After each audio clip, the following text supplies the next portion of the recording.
14 ઉતાર લખ્યો હું કીધું તમે પણ આ બધું એટલે કે આવું કે હું ઉતાર ના કરો ભાઈ આ જગ્યાએ મેં જિંદગીમાં પહેલી વાર આવું જોયું કે ભાઈ એક આખું આવા 2-3 હોય 2 હોય અંદર બી પડ્યું રિક્ષામાં જોરદાર લઈને આવ્યા છે અને પાણીપુરી અને અહીંયા લોકો વધારે દહીંપુરી મેં તો જેટલા ગ્રાહક જોયા ને વધારે દહીંપુરી વધારે ખાઈ દહીંપુરી ખાય પછી પાપડ પકોડી હોય ને એનો ચૂરમું કરીને આપણે મસાલો નાખી મસ્ત અમદાવાદમાં એક એવી જગ્યા કે જે જગ્યા તમને છે ને સિંધી પાણીપુરી કયો તો એ ચાલે એટલે અમારે સિંધીમાં નાયલોન પકોડી વધારે ખાય પહેલા હા બુંદી છે બધી બુંદી છે મને એવું કે ચણા વટાણા હશે ના બુંદી છે અને આવી રીતે ડીશ આપે આ મસાલો છે ડુંગળી ના આપે લોકો ડુંગળીની જરૂર જ ના પડે જય સ્વામિનારાયણ ઠંડુ એકદમ ચિલ્ડ પાણી મળશે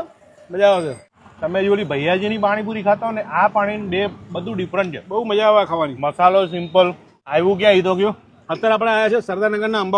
અંબાવાડી એરિયો કહેવાય અંબાવાડી બસ સ્ટેન્ડની એક્ઝેક્ટ સામે છે પકોડી છે ના જી ટ્રાફિક પોલીસ સ્ટેશનનું છે એની બાજુમાં જ છે નામ વગરની 6:30 પોણા 7 આવે ભૈયા 6:30 વાગ્યાની આસપાસ જેનું દુનિયામાં નામ છે ને બોર્ડ જ ના હોય બોલો 4:30 થી 8:30 2 કલાક બહુ આ છે એમની દહીંપુરી દીપુભાઈ કીધું એ પ્રમાણે દહીંપુરી 30 રૂપિયા ખાલી મને તો ઓલું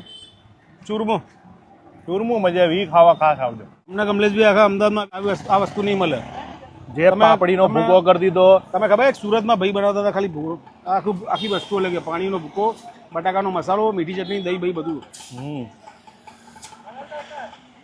હા હા પાણીપુરી કરતા મને આ વધારે મજા આવી હિન્દી લોકો જોયું કે ચટાકેદાર ને જોરદાર જ ખાવાનું મને મજા આવી જો તમને પણ અમારા જેવા ખાવાના શોખીન હોય આવી જાય મજા કરજો આવું હવે મજા હતી તો ખાઈ જ હું બોલ્યા મને ના ખબર કોમેન્ટ કરજો હું બોલ્યા